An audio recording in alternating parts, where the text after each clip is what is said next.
And I think that's our challenge as people, is to figure out how our story can impact others and motivate them in a way to create their own greatness. There's a quote from one of my English teachers at Lower Merion named Mr. Fisk. He had a great quote that said, "Rest at the end, not in the middle." And that's something I always live by. You know, I'm not gonna rest, I'm gonna keep on pushing that. There are a lot of answers that I don't have, even questions that I don't have. But I'm just gonna keep going. I'm just gonna keep going, and I'll figure these things out as we go, right? And you just continue to build that way. So I try to live by that all the time. And what brings you the most joy right now? Being with my family. Really? That is the most fun. It's just, it's hanging out with them all summer, being able to do things that I ordinarily couldn't do. Yeah. Because of training, because of season, stuff like that. So being around them and watching Bianca grow up, because there are a lot of things that I miss with Natalia and Gianna because I was playing. So being there every day with them is so much fun, man. So it brings me the most joy. What does love feel like?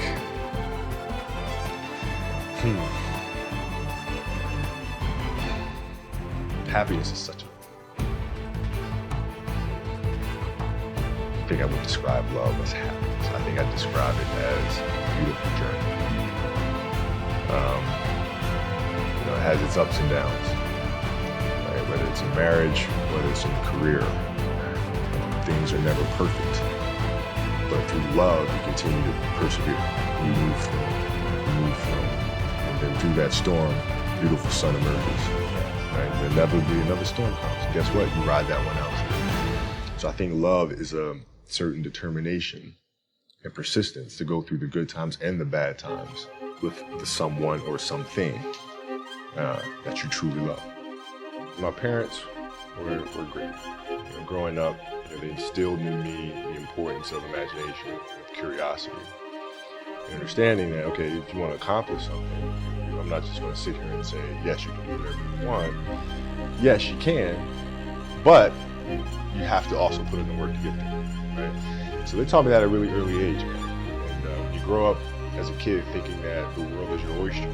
All things are possible if you put in the work to do it. You grow up having that fundamental belief. My mom was there on a daily basis.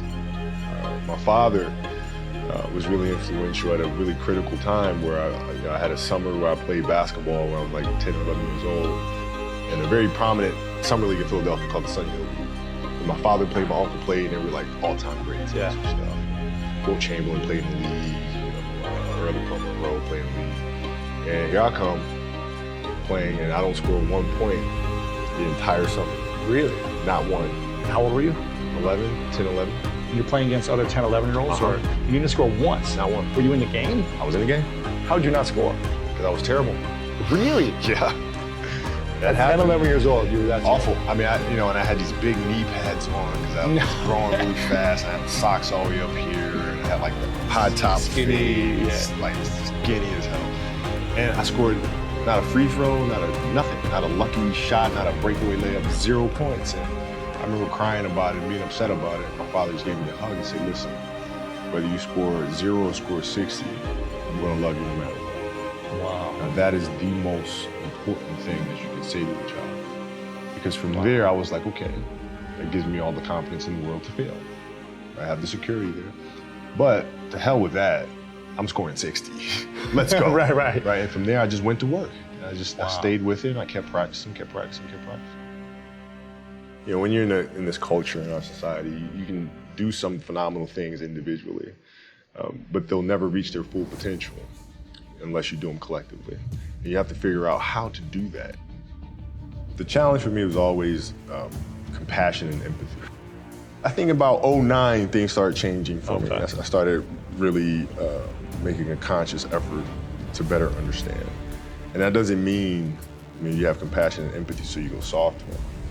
It's more like you put yourself to the side and you put yourself in their shoes and understand what they're feeling. And then you have to make certain decisions of, okay, what buttons do I need to push for this player to get them to the next level? So it's not sit around and it's all happy-go-lucky type of thing. If you're a leader, your job is to get the best out of them, even if they may not like it at that time. one of the things I had to learn is how to get the best out of my teammates. Yeah. And most people think it's a simple thing, pass them the ball. But that's not how you make guys better. You have to really affect their behavior. How do you do that? So, I would tell guys, you got back-to-backs. I don't care if we're in Miami, I don't care if we're in Great City or Chicago. You can't go out, we gotta get rest. Right? Back-to-back games. Back-to-back games, yeah. Right? Monday, Tuesday. Play Monday, play again Tuesday. Guys aren't gonna listen, right? Right. So a few times, say, all right, we'll all go out. Go out together. Really? I'll drink with you, right? The next morning, I'm banging on your door at 5 a.m. Let's go. They're not getting Where are we going? I hung out with you, now you come hang out with me. Wow. This is what we do, all right? Let's go. We're at the gym, we're working out, right? We hit the bus, we go to practice, we play that night. And they're dead. And they're dead. They're like, oh, lesson learned. Really? Lesson learned. Take them out once. Listen, if you're gonna do that, but don't let that compromise what we're here to do. Right. This is why we're here. This is why you're here in the first place. But what does losing feel like to you?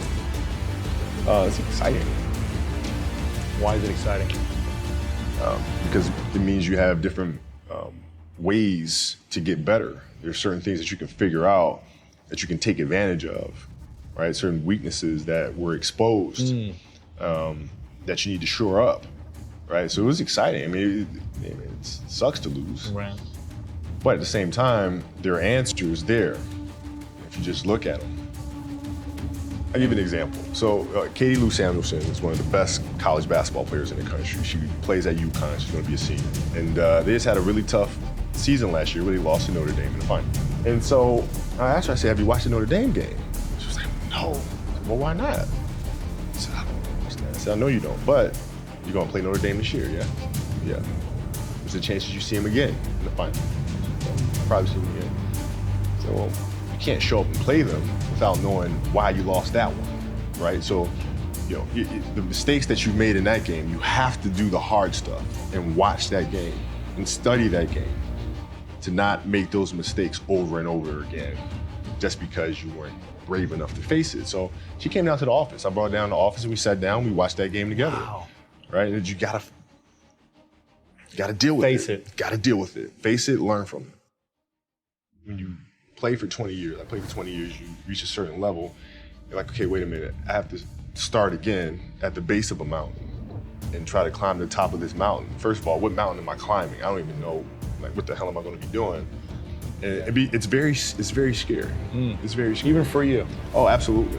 Wow. Absolutely. And the thing that helped me actually was hurting my Achilles, because that forced me to sit there and say, okay, the day could be today that your career is over.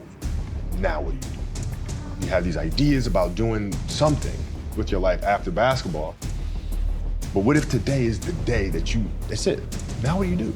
So I had all this time sitting there with my Achilles injury and contemplating and thinking, and I said, I better get to work. Wow. And that was that. The mentality book is really about process and craft. I've broken the book up into 2 sections.